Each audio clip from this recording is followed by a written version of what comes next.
ऋषि बोले, महाभाग व्यास शिष्य सूत जी, आपको नमस्कार है। अब आप उस परम उत्तम भस्म महात्म का वर्णन कीजिए। भस्म महात्म, रुद्राक्ष महात्म तथा उत्तम नाम महात्म, इन तीनों का परम प्रसन्नता पूर्वक प्रतिपादन कीजिए और हमारे हृदय को आनंद दीजिए। सूत जी ने कहा, महर्षियों, आपने बड़ी उत्तम बात पूछी है। यह समस्त लोगों के लिए हितकारक विषय है। जो लोग भगवान शिव की उपासना करते हैं वे धन्य हैं, कृतार्थ हैं, उनका देह धारण सफल है तथा उनके समस्त कुल का उद्धार हो गया है। जिनके मुख में भगवान शिव का नाम है, जो अपने मुख से सदा शिव और शिव इत्यादि नामों का उच्चारण करते रहते हैं, पाप उनका उसी तरह स्पर्श नहीं करते हैं जैसे खदे वृक्ष के अंगार को छूने का साहस कोई भी प्राणी नहीं कर सकता। हे शिव, आपको मेरा नमस्कार। श्री शिवाय नमस्तुभ्यम। ऐसी बात जब मुख से निकलती है तब वह मुख समस्त पापों का विनाश करने वाला पावन तीर्थ बन जाता है। जो मनुष्य प्रसन्नता पूर्वक उस मुख का दर्शन करता है उसे निश्चित ही तीर्थ सेवन जनित फल प्राप्त होता है। ब्राह्मणों, शिव का नाम विभूति और रुद्राक्ष ये तीनों त्रिवेणी के समान परम पुण्य माने गए हैं। जहाँ ये तीनों शुभतर वस्तुएं सदैव रहती हैं, उनके दर्शन मात्र से मनुष्य त्रिवेणी स्नान का फल पा लेता है। भगवान शिव का नाम गंगा है, विभूति यमुना मानी गई है तथा रुद्राक्ष को सरस्वती कहा गया है। इन तीनों की संयुक्त त्रिवेणी समस्त पापों को नाश करने वाली होती है। श्रेष्ठ ब्राह्मणों, इन तीनों की महिमा को भगवान महेश्वर के बिना दूसरा कोई भली भांति जानता है। इस ब्रह्मांड में जो कुछ है वह तो सब केवल महेश्वर ही जानते हैं। विप्रगण, मैं अपनी श्रद्धा भक्ति के अनुसार संक्षेप से भगवान नामों की महिमा का कुछ वर्णन करता हूँ। तुम लोग सब प्रेम पूर्वक सुनो। यह नाम महात्मा समस्त पापों को हर लेने वाला सर्वोत्तम साधन है। शिव इस नाम रूपी दावानल से महान पातक रूपी पर्वत अनायासी भस्म हो जाता है। यह सत्य है, सत्य है, इसमें कोई संशय नहीं है। शौनक, पाप मूलक जो नाना प्रकार के दुख हैं वे एकमात्र शिव नाम से ही नष्ट होने वाले होते हैं।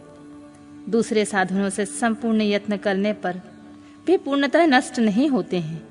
जो मनुष्य इस भूतल पर सदा भगवान शिव के नामों के जप में लगा हुआ है वह वेदों का ज्ञाता है, वह पुण्यात्मा है, वह धन्यवाद का पात्र है तथा वह विद्वान माना गया है। मुने, जिनका शिव नाम जप में विश्वास है उनके द्वारा आचरित नाना प्रकार के धर्म तत्काल फल देने के लिए उत्सुक हो जाते हैं।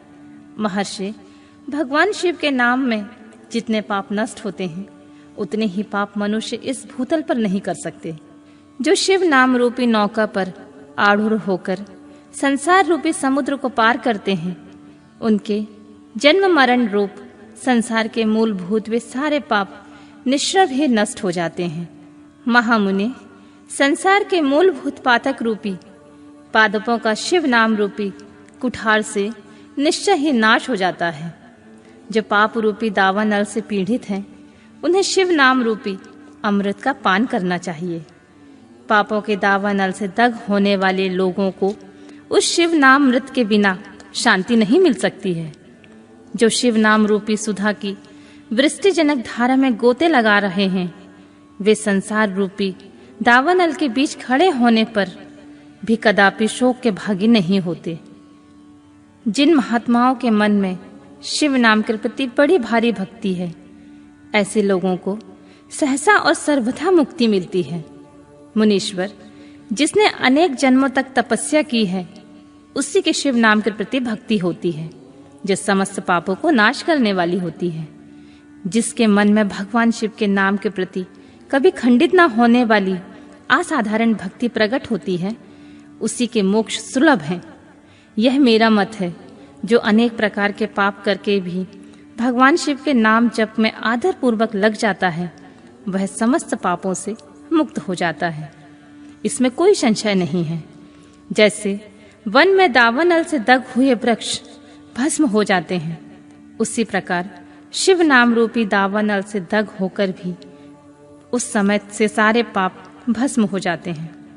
शौनक, जिसके अंग नित्य भस्म से लगाने पर पवित्र हो गए हैं और जो शिव नाम जप का आदर करने लगा है, वह घोर संसार सागर को भी पार कर लेता है।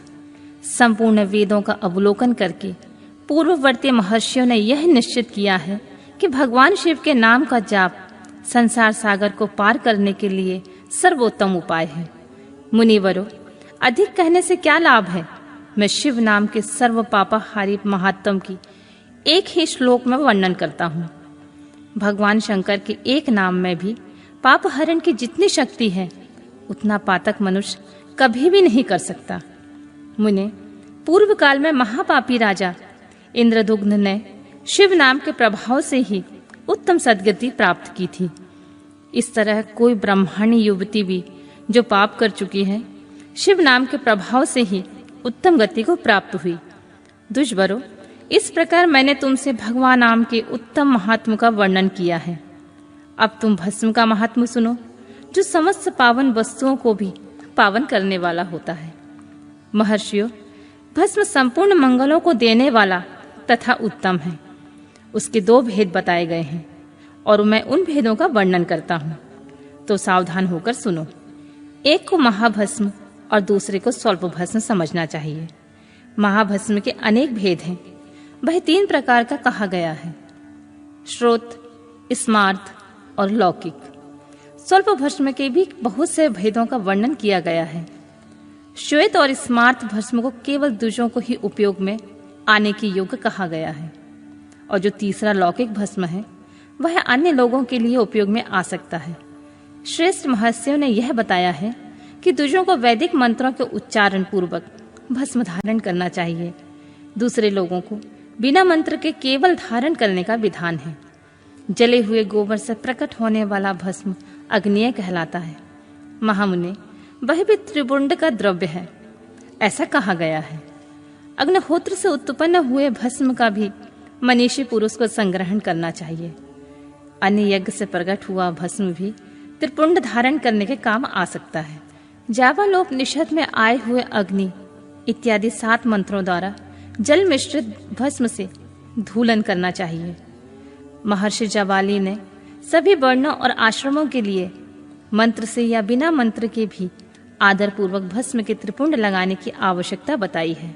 समस्त अंगों में सजल भस्म को मलना अथवा विभिन्न अंगों में तिरछा त्रिपुंड लगाना, इन कार्यों को मोक्षार्थी पुरुष प्रसाद से भी ना छोड़ें, ऐसा श्रुति का आदेश है। भगवान शिव और विष्णु ने भी तिर्यक त्रिपुंड धारण किया है। अन्य देवियों सहित भगवती उमा और लक्ष्मी देवी ने भी वाणी द्वारा इसकी प्रशंसा की है। ब्राह्मणों, क्षत्रियों, वैश्यों, शूद्रों, वर्णकरों एवं जाति भ्रष्ट पुरुषों ने भी उन्मूलन एवं त्रिपुंड रूप में भस्म धारण किया है। इसके पश्चात भस्म धारण तथा त्रिपुंड की महिमा एवं विधि बताकर सूत जी ने फिर कहा, महर्षियों, इस प्रकार मैंने संक्षेप में त्रिपुंड का महत्व बताया है। यह सब प्राणियों के लिए गोपनीय रहस्य है, अतः तुम्हें भी इसे गुप्त रखना चाहिए। मुनिवरों, ललाट आदि सभी निर्दिष्ट स्थानों में भस्म से 3 तिरछी रेखाएं बनाई जाती हैं। उन्हीं को विद्वानों ने त्रिपुंड कहा है। भवों के मध्य भाग से लेकर अंत तक उतना बड़ा त्रिपुंड ललाट में धारण करना चाहिए। मध्यमा और अनामिका उंगलियों से 2 रेखाएं करके बीच में अंगुष्ठ द्वारा प्रतिलोम भाव से की गई रेखाएं त्रिपुंड कहलाती हैं। अथवा बीच की 3 उंगलियों से भस्म लेकर यत्न पूर्वक भक्ति भाव से ललाट में त्रिपुंड धारण करें। त्रिपुंड अत्यंत उत्तम एवं भोग तथा मोक्ष देने वाला होता है। त्रिपुंड की 3 रेखाओं में प्रत्येक के 9 देवता हैं, जो सभी अंगों में स्थित होते हैं। मैं उनका परिचय देता हूँ, तो सावधान होकर सुनो। मुनिवरों, प्रणव का प्रथम अक्षर अकार, गाहपत्य, अग्नि, पृथ्वी, धर्म, रजोगुण, ऋग्वेद, क्रिया शक्ति, प्रातः सवन तथा महादेव, ये त्रिपुंड की प्रथम रेखा के 9 देवता हैं। यह बात शिव, दीक्षा पारायण पुरुषों को अच्छी तरह समझ लेनी चाहिए। प्रणव का दूसरा अक्षर उकार दक्षिणाग्नि, आकाश, सत्वगुण, यजुर्वेद, मध्य दिन सवन, इच्छा शक्ति, अंतरात्मा तथा महेश्वर, ये दूसरी रेखा के 9 देवता हैं। प्रणव का तीसरा अक्षर मकार, आहावनीय, अग्निय, परमात्मा, तमोगुण, सुदलोक, ज्ञान शक्ति, सामवेद, तृतीय सवन और तथा शिव, ये तीसरी रेखा के 9 देवता हैं। इस प्रकार स्थान देवता को उत्तम भक्ति भाव से नित्य नमस्कार करके स्नान आदि से शुद्ध हुआ पुरुष यदि त्रिपुंड धारण करे तो भोग और मोक्ष को भी प्राप्त कर लेता है। मुनीश्वर, ये संपूर्ण अंगों में स्थान देवता बताए गए हैं। अब उनके संबंध में स्थान बताता हूँ, भक्ति पूर्वक सुनो। 32, 16, 8 अथवा 5 स्थानों में त्रिपुंड का न्यास करें। मस्तक, ललाट, दोनों कान, दोनों नेत्रों, दोनों नासिका, मुख, कंठ, दोनों हाथों, दोनों कोहिनी तथा दोनों कलाई, हृदय, दोनों पार्श्व भाग नाभि, दोनों अंडकोश, दोनों उरु, दोनों कुल्फ, दोनों घुटने, दोनों पिंडली और दोनों पैर, ये 32 उत्तम स्थान हैं। इनमें क्रमशः अग्नि, जल, पृथ्वी, वायु, 10 दिक् प्रदेश, 10 दिक्पाल तथा 8 वसुओं का निवास है। धर, ध्रुव, सोम, आप, अनिल, अनल, प्रत्यूष और प्रभास, ये 8 वसु कहे गए हैं। अब इनका नाम मात्र लेकर इनके स्थान में विद्वान पुरुष त्रिपुंड धारण करें अथवा एकाग्रचित होकर 16 स्थानों में ही त्रिपुंड धारण करें। मस्तक, ललाट, कंठ, दोनों कंधों, दोनों भुजाओं, दोनों कोहिनियों तथा दोनों कलाइयों में, हृदय में, नाभि में, दोनों पसलियों में तथा पृष्ठ भाग में त्रिपुंड लगाकर वहां दोनों अश्विनी कुमार का शिव शक्ति रूप रुद्र, ईश तथा नारद का और वामा आदि 9 शक्तियों का पूजन करें।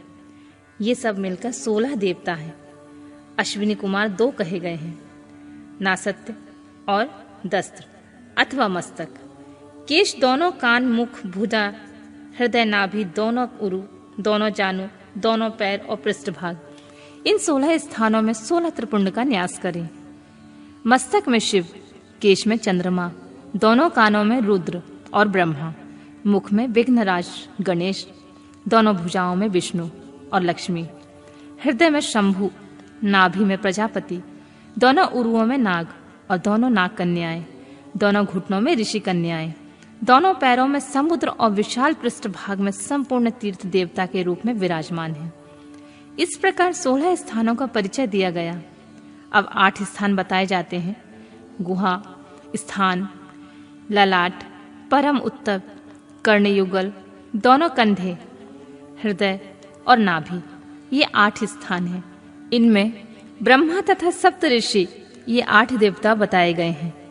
मुनीश्वरों, भस्म के स्थान को जानने वाले विद्वानों ने इस तरह 8 स्थानों का परिचय दिया है, अथवा मस्तक, दोनों भुजाएं, हृदय और नाभि, इन 5 स्थान को भस्म वेता पुरुष ने भस्म धारण के योग्य बताया है। यथासंभव देश, काल आदि की अपेक्षा रखते हुए भस्म को अभिमंत्रित करना और जल में मिलाना आदि कार्य करें। यदि भस्म में भी असमर्थ हो तो त्रिपुंड आदि लगाएं। त्रिनेत्रधारी 3 गुणों के आधार पर तथा 3 देवताओं के जनक भगवान शिव का स्मरण करते हुए नमः शिवाय कहकर ललाट में त्रिपुंड लगाएं। ईर्षाभ्याम नमः ऐसा कहकर दोनों पार्श्व भागों में त्रिपुंड धारण करें। बीजाभ्याम नमः यह बोलकर दोनों कलाइयों में भस्म लगावें। पितृपाभ्याम नमः यह कहकर नीचे अंगों में। उमेशाभ्याम नमः ऐसा कहकर ऊपर के अंग में। भीमाय नमः कहकर पीठ में और सिर के पिछले भाग में त्रिपुंड लगाना चाहिए।